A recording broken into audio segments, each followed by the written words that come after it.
Governor of the state of Mississippi, the one and only Tate Reeves. Good morning, sir. How are you doing, Governor? I'm doing great today, Paul. How are you today? Doing good. Good to be back from vacation, trying to catch up on everything. And, man, there's a multitude of different stories. First thing I see when I get back into the realm of Mississippi television and radio, hearing all of the ads in there, and there's a dispute going on as far as your competition there, Mr. Presley. But you want to speak to some of the back and forths on the ads itself, because we're talking, number one, whether he did say this about the gender or not, and it gets a little bit confusing. So your take on this? Well, thank you, Paul, and I'm glad you got a little rest and relaxation during your vacation, and are ready to get back on it, because we got an important next 70 days in Mississippi as we lead up to the general election in November. And look, my opponent's comments are what they are. There's no doubt that when it comes to sex changes for minors, when it comes to puberty-blocking drugs, he was adamant that he was against the law that I signed during the session this year, which protected our kids, until he decided, because of polling, that his response was not what it ought to be. He understood finally that these liberal ideas that he believes in are not what the people of Mississippi want, so he polled it, and then he did some polling and asked, what are the 5 or 6 best responses I can give?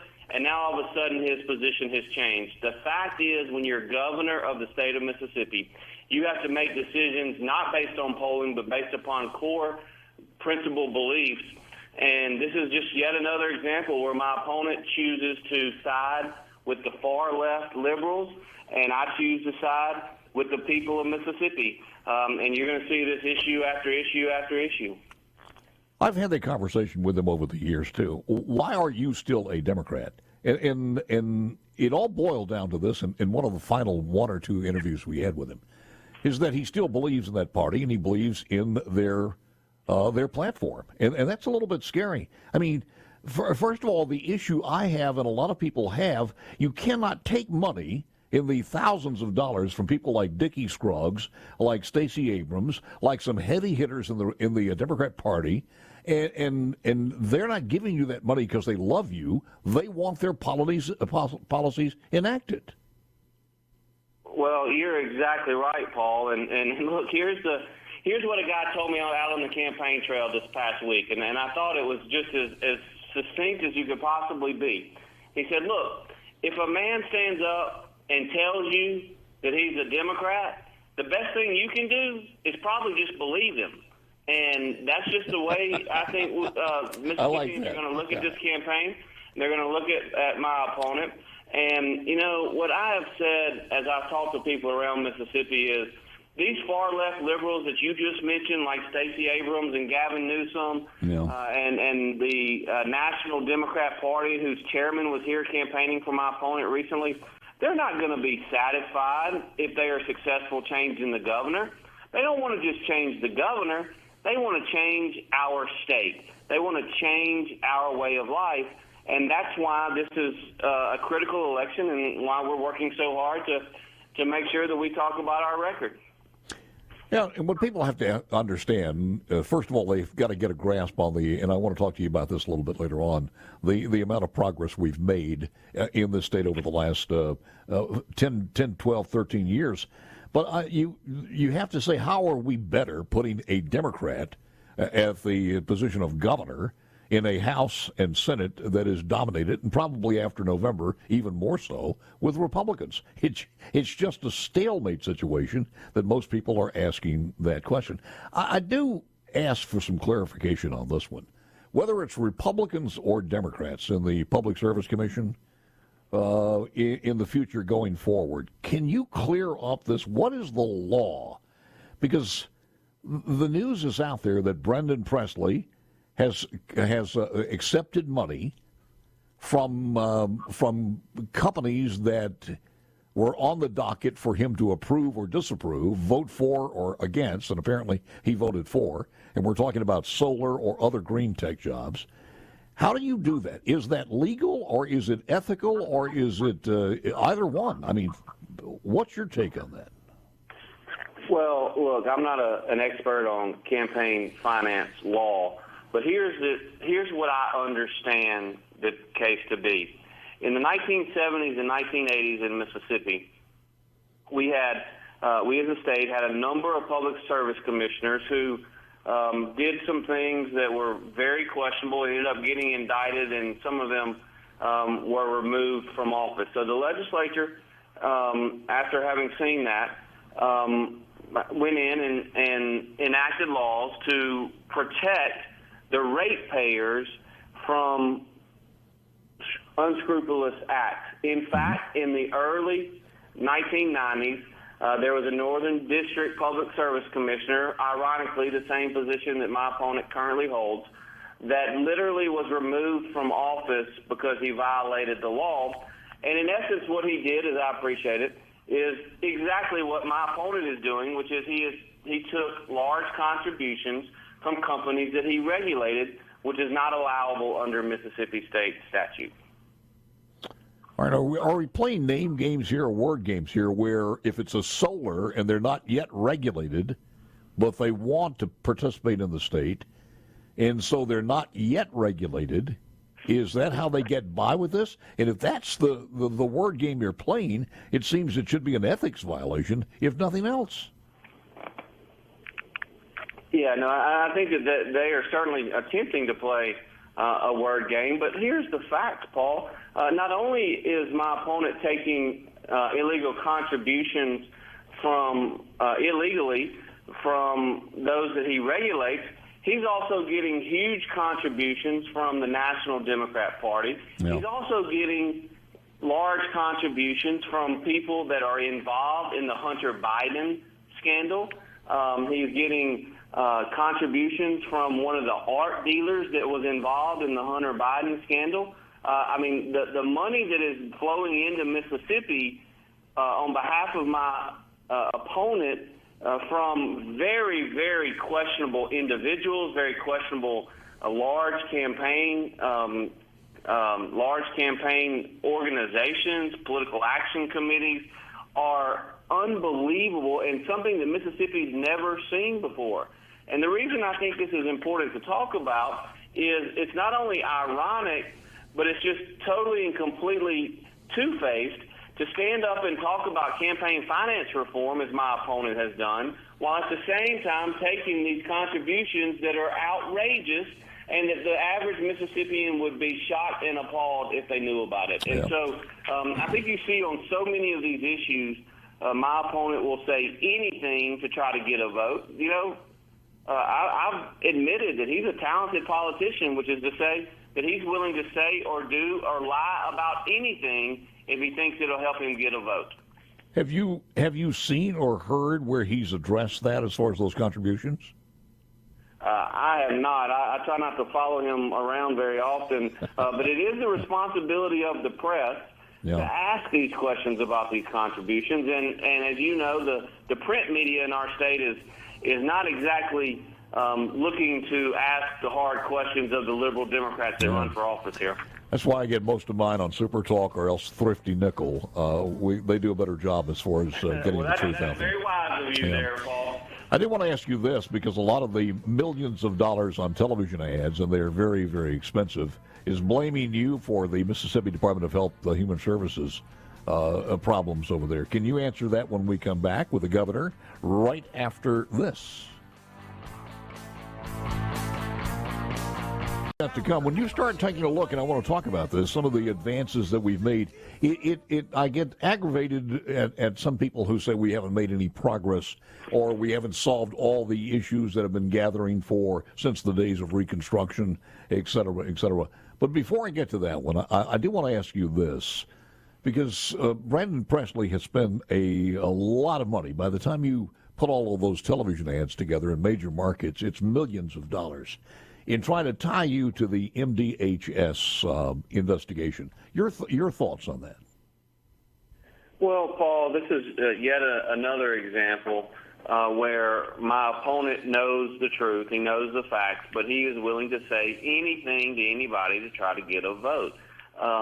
His attacks are 100% false. And not only do I say that they're 100% false, a diverse group of even print media folks from the Mississippi Free Press all the way to the Magnolia Tribune have written that these attacks are false. In fact, one of them even went so far as to say this past week that if his ads were accurate, then I would have had to be a time traveler in order to be responsible for this. The fact of the matter is that these events occurred prior to me becoming governor, and I've actually been at the forefront of recouping the misspent funds and have even sued to recover whatever is due to the state of Mississippi, and we will continue to do so. Yeah.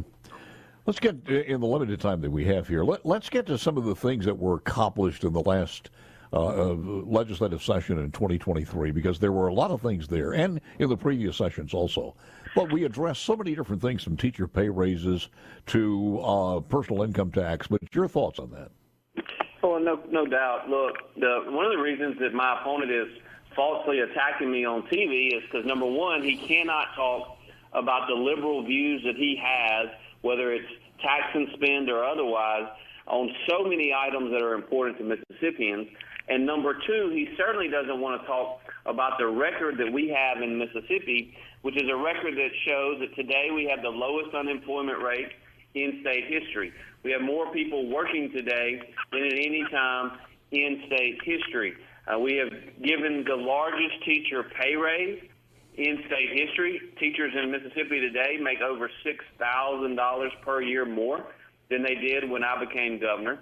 And the reason we gave such a huge pay raise for our teachers is because they deserve it, because we have the best educational achievement levels than at any time in state history. In fact, even the New York Times called what's happening in Mississippi the Mississippi miracle, as our kids have gone from 49th in the nation in fourth grade reading to 21st last year. Our kids have gone from 50th in the nation in fourth grade math to 23rd in the nation in fourth grade math. Our high school graduation rates are now up about 15 points above where they were 10 years ago, and we are better than the national average in high school graduation rates as well. We are cutting taxes. We had the largest tax cut in Mississippi history when I was lieutenant governor in 2016, and then we surpassed it with an even bigger tax cut that I was able to sign into law in 2021. We have record investments in infrastructure in our state: water, sewer, roads, and bridges. The Mississippi Department of Transportation budget, literally almost $1.6 billion being spent at the Department of Transportation, again, building that infrastructure for the future. And we're seeing the largest amount of capital investment in our state in history. Strong economic development, strong economic growth, strong educational achievements, and it's a record that we look forward to continuing to talk to the people about all across the state.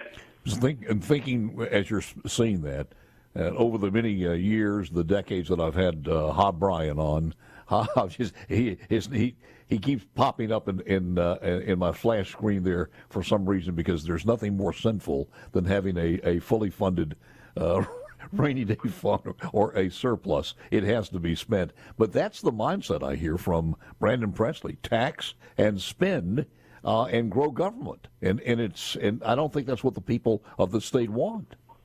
Well, he is certainly traveling around the state and making promises to every liberal group he can speak to about all the spending he's going to do if he is elected governor. And look, Mississippi has had Democrat governors in the past. In fact, we had a bunch of them. And when you think about the progress that we've made over the last 10 years in Mississippi, because we finally have been able to have a conservative majority and enact conservative policies, we are seeing what we always knew, which is conservative policies work. I think the easiest thing for your listeners to be able to do is think about what Joe Biden and the Democrats are doing in Washington, D.C., and the way in which they are running this country. Yeah. And if your listeners want Mississippi to look more like the Democrat-controlled in Washington, D.C., then they've got a great candidate. They got a great opportunity to vote for a candidate that will do exactly that. My opponent will no doubt try to do away with all the conservative policies that we have enacted and try to enact liberal policies just like Joe Biden and Kamala Harris in Washington. What usually happens, and has happened in this state when we have that transition to more Republicans in the House and Senate and a Democrat governor, is the Democrat governor uses that seat to promote the Democrat Party by offering a Christmas tree of things that you know fiscally are bad and irresponsible, but they also know that the mean old House and Senate will cut it. And it's almost used as a promotional office rather than the governor's office itself. One other question here, because he's also said this about Sean Tindell, the commissioner at the Department of Public Safety, who I think has done an incredible job. And it's in his mindset, it's almost like every single person who works at the very large and expansive Department of Public Safety is a former police officer. And I don't even know where he got this. I know he was the mayor of the big city of Nettleton, but I'm sure he didn't get the experience there. Well, look, let me just say this. When we came into office, everyone remembers the crisis at the Driver's License Services Bureau. Yeah. The crisis wherein it literally took you 3 or 4 or sometimes 6 or 7 hours to wait in line just to get your driver's license. And I will tell you that we worked with Commissioner Tindell and made it a priority to go in and fix that. And I think now if you go and you get your driver's license, you can sign up online. It can take you less than 15 to 20 minutes. And that's just, again, good government being put in place.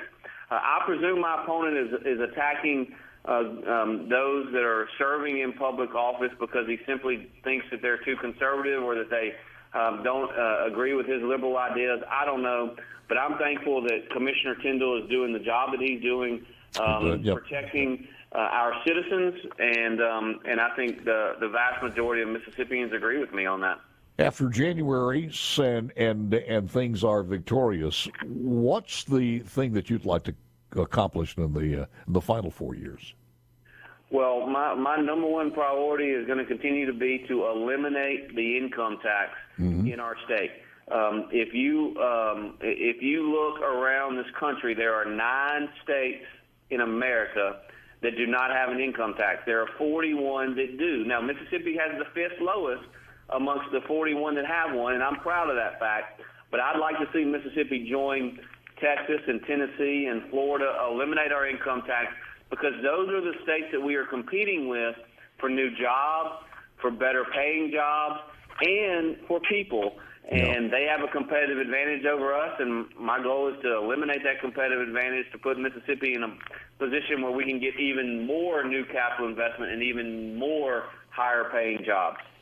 It seems to be the one thing. I mean, our educational level is getting better, our job opportunities, cost of living, and everything. But when you mention the aforementioned states of Tennessee and the Carolinas and Texas and Florida and Georgia, they are winning the population battle a lot more than we are. So you got to point out and say, okay, we're in the South, we're doing a lot of great things.